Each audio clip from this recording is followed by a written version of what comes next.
चलिए बच्चों, आज हम फिर से एक नया चैप्टर लेके आए हैं जिसका नाम है अर्धनारीश्वर। आपको तो पता ही होगा कि हम टाइम टू टाइम और आप लोगों के लिए चैप्टर वाइज एक्सप्लेनेशन सारांश को लेके आते हैं और उम्मीद करते हैं कि आप लोग भी अच्छे तरीक़ा से इसको देखते होंगे और समझते होंगे। मैं कहता हूँ कि जितना अच्छा से एक्सप्लेन आप लोगों को मैं प्रोवाइड कर रहा हूँ, शायद YouTube पे कोई नहीं करता होगा। एक छोटा सा टाइम मैनेजमेंट करके मैं आप लोगों को पूरा का पूरा चैप्टर का एक्सप्लेनेशन देता हूँ और आप लोग इस एक्सप्लेनेशन को खुद तो अध्ययन करते ही हैं, बाकी बात आप दूसरे बच्चों को भी शेयर करें ताकि उसे भी एग्ज़ाम का प्रिपरेशन अच्छा से हो जाए। चलिए, मुख्यतः बात आज करेंगे हम अर्धनारीश्वर का। आपको पता ही है अर्धनारीश्वर एक निबंध है, परंतु इस निबंध का शुरुआत मैं कहाँ से करूं, ऐसे कोई शब्द ही नहीं बना हुआ है जहां से मैं नारी के बारे में वर्णन कर सकूं। परंतु फिलहाल कोशिश करते हैं कि उनके बारे में कुछ शब्द को अच्छी तरीका से एक्सप्लेन करें। इनका राइटर है रामधारी सिंह दिनकर, अपने बिहार का लाला है। जिया हो बिहार के लाला, जिया हो हजार साला। और यही बिहार के लाला नारी के दुख, दर्द, संकट, पीड़ा को समझते हुए इस निबंध को लिखे। सबसे पहले हम जिस प्रकार जीवनी हर एक चैप्टर में उस लेखक का जीवनी के बारे में अध्ययन करते हैं, इस अध्याय में भी सबसे पहले जीवनी देखेंगे और उसके बाद बारी बारी से पूर्ण रूप से एक्सप्लेनेशन करेंगे। आपको कहीं नहीं जाना है, बस यहाँ पे रुके रहिए। चलिए, इस वीडियो में बने रहिए। इनका जन्म 23 सितंबर 1908 ईस्वी को हुआ था, दिनकर जी का। इनका मतलब दिनकर जी का। और इनका निधन 24 अप्रैल 1974 ईस्वी को हुई थी। और इनका जन्म स्थान जो था वह सिमरिया, जो बेगूसराय जिला के अंतर्गत आता है और बेगूसराय बिहार के अंतर्गत आता है, वहीं पर इनका जन्म स्थान था, वहीं पे इनका जन्म हुआ था। सिमरिया में, सिमरिया के बेगूसराय जिला जो कहाँ है, बिहार में, वहाँ पर इनका क्या हुआ था, जन्म हुआ था। इनका माता के नाम जो था वो था मनरूप देवी। मन को एक विशेष प्रकार के रूप देने वाली जो औरत थी वह दिनकर जी के माता। पिता का नाम था रवि सिंह। पिता का नाम क्या था, रवि सिंह। आप लोग भी जब वीडियो देखते हैं तो एक बार रिपीट करें ताकि आपके दिमाग में यह चीज घूमता रहे। इनका पत्नी का नाम था श्यामवती देवी। जब श्याम नहीं होता है और उसका कलर श्यामा रख दिया जाता है तो शायद उसी प्रकार से इनका नाम रख दिया होगा श्यामवती। इसीलिए श्यामवती को किसने देखा, दिनकर जी ने देखा दिन में। श्यामवती को किसने देखा, दिनकर जी। कब देखा, तो दिनकर मतलब दिन में देखा श्यामवती जी को। और दिनकर जी का जो नंबर है 23 1908 और 24 1974, ये 12 नंबर का जन्मदिन है। 12 नंबर याद कर लो, जन्मदिन याद हो जाएगा। और जो बच्चे बिहार में होंगे, जो बिहार बोर्ड से एग्जाम देंगे, उसको पता ही होगा बिहार में एक जिला है बेगूसराय और वहीं पर एक सिमरिया, वहीं पर इनका जन्म स्थान था। चलिए, ये बिहार विश्वविद्यालय में हिंदी के प्रोफेसर भी रहे थे अपने समय में। या बिहार विश्वविद्यालय बीयू में यह एक प्रोफेसर रहे थे, वो भी हिंदी लिटरेचर का, हिंदी साहित्य का। और इन्होंने 21 वर्ष के उम्र में पहली बार कविता लिखे थे। पहली बार यहाँ पर 21 के उम्र में बच्चा अब्बा डब्बा जब्बा खेलते रहता है, ये कविता लिखी। अभी के 21 साल के बच्चे के उम्र में, 21 साल के उम्र के बच्चे को देखते हैं कि लव प्रेम ये सब के चक्कर में रहता, और ये क्या किए थे, ये पहली बार अपनी किताब लिख दिए थे। बताओ, ये होती है पढ़ाई का जुनून। आजकल के बच्चा जुनून कहीं और रहता है और पढ़ाई कहीं और रहता है, इसीलिए पढ़ाई पे ध्यान दे और इनसे कुछ सीखे। ये भी बिहार के रहने वाले ही लाल थे, और इन्होंने 21 वर्ष के उम्र में ही, ऑब्जेक्टिव के लिए 21 वर्ष के उम्र में इन्होंने पहली कविता लिखे थे। उर्वशी पर इनको भारतीय ज्ञानपीठ पुरस्कार भी दिया गया था। आपको एक चीज ऑब्जेक्टिव में भी आय कर देनी है कि उर्वशी पर किनको ज्ञानपीठ पुरस्कार दिया गया था, तो राम बिहारी सिंह दिनकर। ये भी पूछ सकता है कि उर्वशी के लिए कौन सा पुरस्कार दिया गया था, तो वो क्या कौन था, ज्ञानपीठ पुरस्कार, भारतीय ज्ञानपीठ पुरस्कार। ये आपको याद रखनी है, भारतीय ज्ञानपीठ पुरस्कार दिनकर जी को उर्वशी के लिए दिया गया था। दिनकर जी छायावाद युग के प्रमुख कवि थे। किस युग के, छायावाद युग के प्रमुख कवि थे। कौन वाद, छायावाद। पता है कभी कभी पूछ देता है कि निम्नलिखित में से कौन छायावाद युग के कवि है, तो उसमें से एक मेरा दिनकर जी भी हैं। उनके बाद अर्धनारीश्वर जो है, अभी का एक निबंध है जो बहुत बहुत प्रचलित है, बहुत। जो नहीं पढ़ा ना वो भी पछताया, और जो पढ़ लिया वो पछताया नहीं, वो जिंदगी में उबड़ गया। अभी जो निबंध है अर्धनारीश्वर है, जिसको हम एक्सप्लेन करने वाले हैं अच्छी तरीका से। इस निबंध में मिथकीय प्रतीक होता है। आपको पूछेगा कि बताइए अर्धनारीश्वर निबंध में किसका प्रतीक बताया गया है, तो मिथकीय का प्रतीक बताया गया है। उसका इसका प्रतीक उसमें दिखने को मिलता है। चलिए अब मैं इस कहानी का सारांश बताता हूँ। इस कहानी में एक चीज पॉइंट से ही पूरा का पूरा एक्सप्लेन है। अर्धनारीश्वर, अर्धनारीश्वर का अर्थ ही होता है, एक चित्र देखो आप, चित्र देखना और कुछ मत देखना, और कुछ मत ढूंढना इस चित्र में कि सर कहाँ देखा है वो सब जना बुझ में कि आधा नारी है और आधा पुरुष है। तो देखो बाबू, कुछ कल्पना भी किया जाता है, कुछ गुण भी देखा जाता है। अगर आपको यहाँ नहीं दिख रहा है हमारे चित्र में, तो फिर दिक्कत है आपको। ये हाथ हुआ और ये हो गया, आपको एक और हाथ हो गया, ये पाँव है और ये भी पाँव है, और इसी में आधा भाग नारी का है और आधा भाग पुरुष का है, और यही कहलाता है अर्धनारीश्वर। यानी कि जिस व्यक्ति में आधा गुण नारी का होता है और आधा गुण पुरुष का होता है और दोनों जब मिलता है तो ये कहलाता है अर्धनारीश्वर।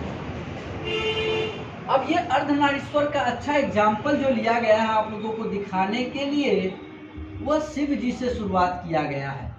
शिव भगवान आप लोग जानते होंगे, भगवान। लड़की सब तो बहुत अच्छा तरीका से जानते होंगे। लड़की लोग इसी भगवान से मांगते हैं, भगवान मुझे चिकन घर वाला दे देना, घर वाला के साथ बर वाला दे देना, और बर वाला के साथ माहौल दे देना। हाँ, एक चीज लड़की सब मांगती है तो ठीक है, अच्छा घर देना, क्योंकि घर सोना के महल दे सकते हैं शिव भगवान, अच्छा बर नहीं दे सकते हैं, क्योंकि बेचारा शिव भगवान खुद कारी उठवा है, काला है। लड़की लोग पूजा करती है, मिलता है कथी, नंगरा, लुल्हा, कन्हा, खुतरा, समझा रहा। तो लड़की लोग को कहते हैं पूजा कम करो, कर्म कम, मतलब क्या बोलते हो, कर्म पे ध्यान दो। आप लोग पूजा पे ध्यान देते हैं, रात दिन सौ के कहते हैं भगवान चिकन नहीं मिलने वाला है। आप में गुण नहीं है।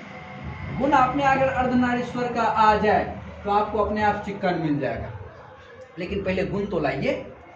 तो शिव भगवान का वर्णन करते हुए कवि कहते हैं कि अगर आपको देखना है तो देखिए शिव का काल्पित रूप, जो एक अर्धनारीश्वर का रूप है।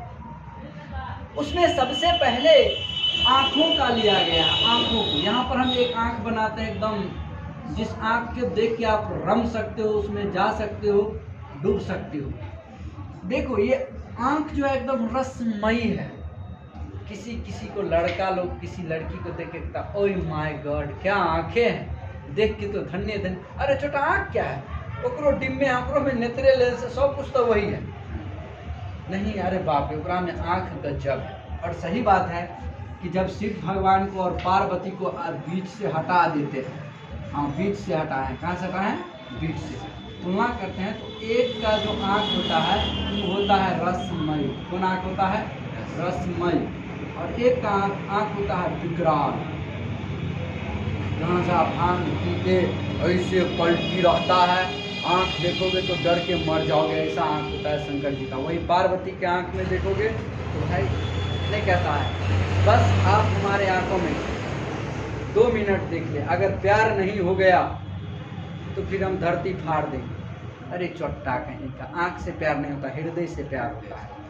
आँख में आँख देखने से प्यार होता तो हम कितने के देख चुके हैं, नहीं देख चुके हैं। हम तो कृष्ण भगवान को भी फेल कर देते हैं। 100 का देखते हैं, 100 का 100 होता है, लेकिन ऐसा नहीं होता, ये सब बकवास है। हाँ रसमय होता है, किसी को आँख के झलक देख के पता कर सकते हो कितना अच्छा आँखें हैं।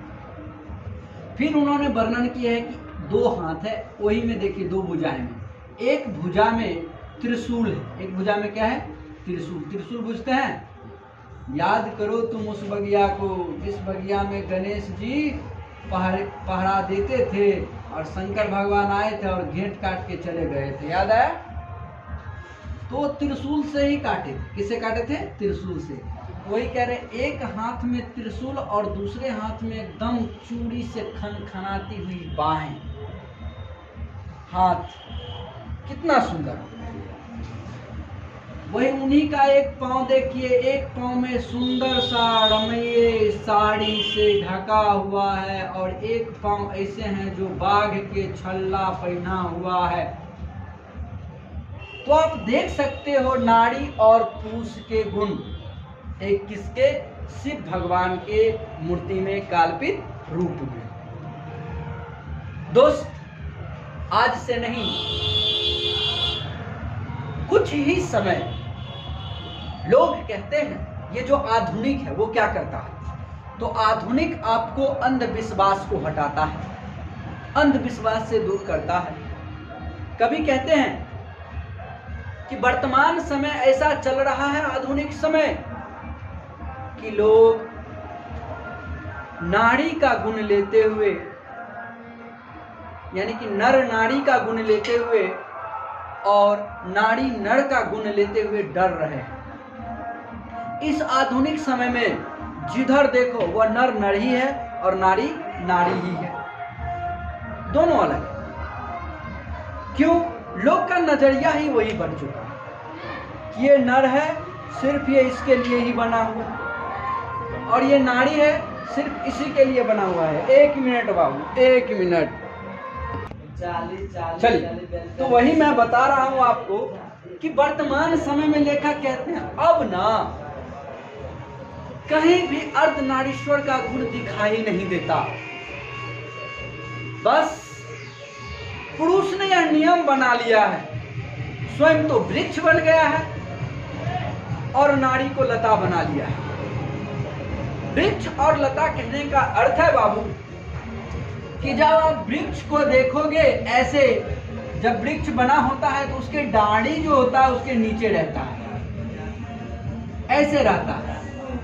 तो खुद तो वृक्ष बन चुका है और उनको बना दिया है क्या चीज? लता बना दिया है। लेखक कहते हैं और तो छोड़ो, पुरुष स्वयं तो धूप है, स्वयं तो धूप है, परंतु नारी को बना दिया है छाया, वृषा बना दिया है नारी को।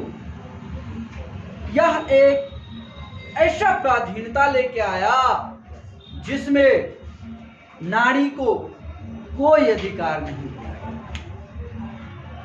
नारी घर में बैठे रहे, पुरुष का यही कहना था कि हम कहीं से काट छांट के लाएंगे, तुम बस उसको, हम खेती करके लाएंगे, तुम उसको अच्छा से धो धा के जो भी दाना होता है उसको तुम रखोगे। बस यही बना दिया गया था स्त्री को। इसके बाद कोई रास्ता नहीं, स्त्री क्या करे। कहते हैं लेखक कि जिस समय यह बंटवारा किया होगा नारी और पुरुष का, उस समय लेखक या शायद भगवान, लेखक कहते हैं भगवान उनसे नहीं पूछे होंगे कि आपका राय क्या होगा। और आप क्या चाहते हैं? ऐसा नहीं पूछा होगा, बस नारी को जन्म दे दिया और यहाँ पर नारी का लोग उपयोग करते हैं। बस नारी मर्द के लिए एक बस ये चीज बन गया है, मनोरंजन, एटीएम का मशीन बन गया है। जब जाओ एटीएम घुसाओ पैसा निकालो, जब जाओ एटीएम घुसाओ पैसा निकालो। मतलब मानसिक क्षमता जो है पुरुष का वह बेकार हो चुका है। कभी उस नारी के दुख, दर्द, संकट, पीड़ा को भी समझना चाहिए कि वो नारी क्या चाहती है। क्या नारी उस कष्ट में जीना चाहती है? क्या नारी वह जो कर रहे हैं उसके साथ वो करना चाहती है? ये सब छोड़ो। कभी तुम देखोगे कि नारी को हर एक जगह, राजनीतिक से लेकर कहीं भी, राजा महाराजा, आज तक रानी को सिर्फ अपने वाम हस्त के लिए बनाया गया। बायां हाथ में बस खड़ा हो जाए रानी, बस हो गया, उसको देखने के लिए बनाया गया था। रही तो भी वाहवा, नहीं रही तो भी वाहवा। बस नारी को एक उपयोगी मान लिया, उपयोग और कुछ नहीं। और यह पराधीनता तब शुरू हुआ था जब हमारे विश्व में या हमारे देश में कृषि आई थी। कृषि से नारी की पराधीनता बढ़ गई। कहीं से भी पुरुष, धूप, ठंडा, गर्मी, कैसा भी हो, पुरुष बो के दाना बो के लाते थे और वो अच्छा से काम करके वो रखती थी। बस उसका वही काम था, खाओ पियो सो जाओ, खाओ पियो सो जाओ, बस। लेकिन लोगों को समझना चाहिए।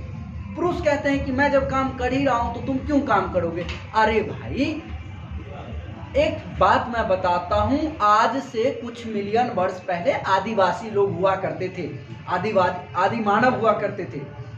अब भी जो आदि मानव ये सब शब्द सुनेंगे वो रह नहीं पाएंगे, अपने आप को सोचेंगे इससे अच्छा मैं मर क्यों नहीं गया।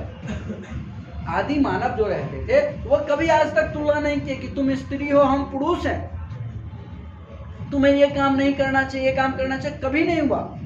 आदि मानव में अगर स्त्री को भूख लगती थी तो वो भी शिकार करती थी, पुरुष को जब भूख लगता था वो भी शिकार करता था।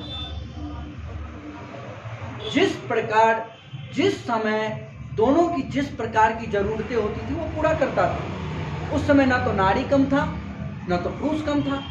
अभी के समय में नारी कमजोर है, पुरुष प्रबल है। किस किताब में लिखा गया है कि नारी कमजोर है, पुरुष प्रबल है?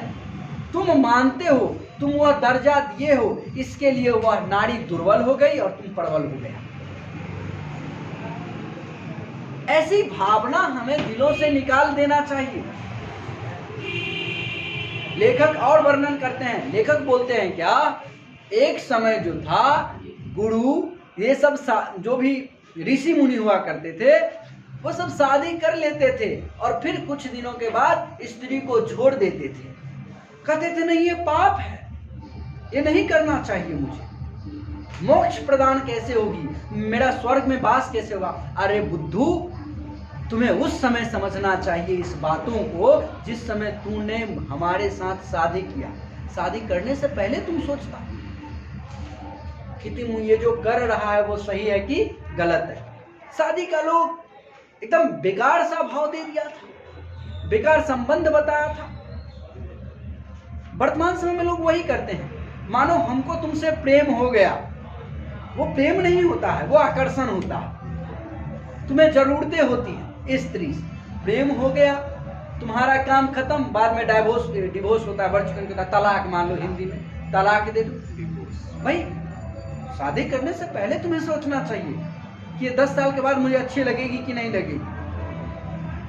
उपयोग कर लिया, सब कुछ कर लिया, आपका तो मुझे तलाक दो, कैसे देगी वो बताओ।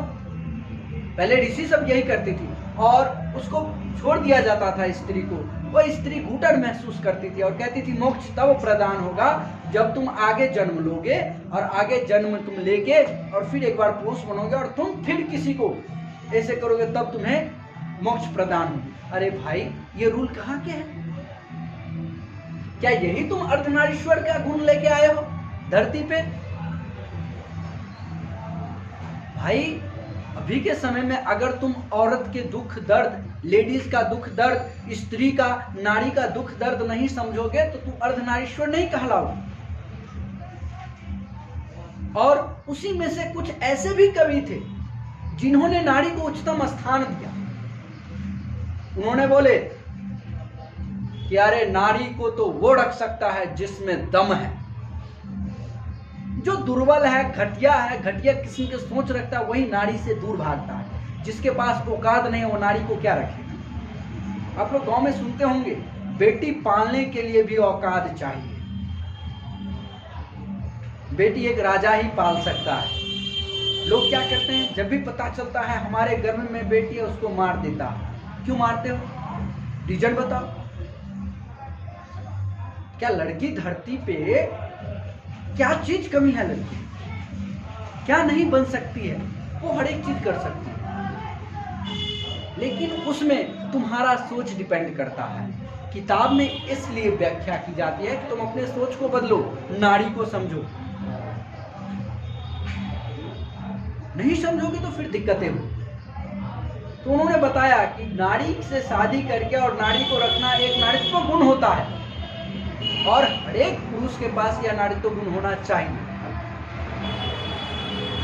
लेखक एक और जो बहुत बुरा बात बोले थे, बहुत अपशब्द बोले थे लेखक, कि जब नारी पुरुष का गुण लेता है तो राक्षसी हो जाती है और जब पुरुष नारी का गुण लेता है तो देवता बन जाता है। भाई ऐसा क्यों? ये बंटवारा तो तुम ही कर रहे हो, ये तो कहीं नहीं लिखा हुआ ऐसा।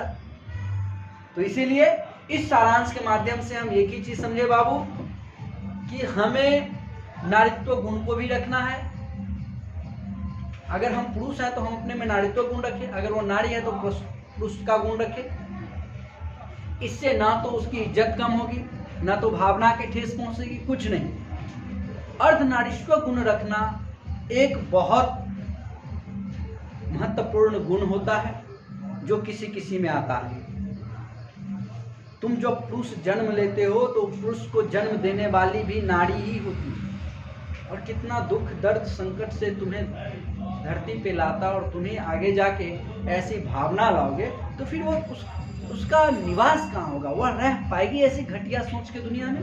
नहीं रह पाएगी। इसीलिए अपना सोच को बदले, नारी को अपनाएं और नारी अर्धनारीश्वर के गुणों को अपनाएं और हम अर्धनारीश्वर बन के अपने जीवन यापन करें। इससे बढ़ के दुनिया में और कोई चीज नहीं।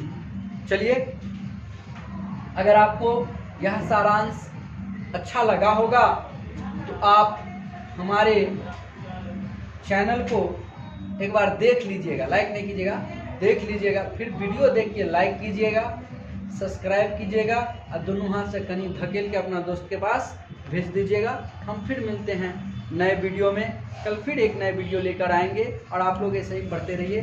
थैंक यू, धन्यवाद।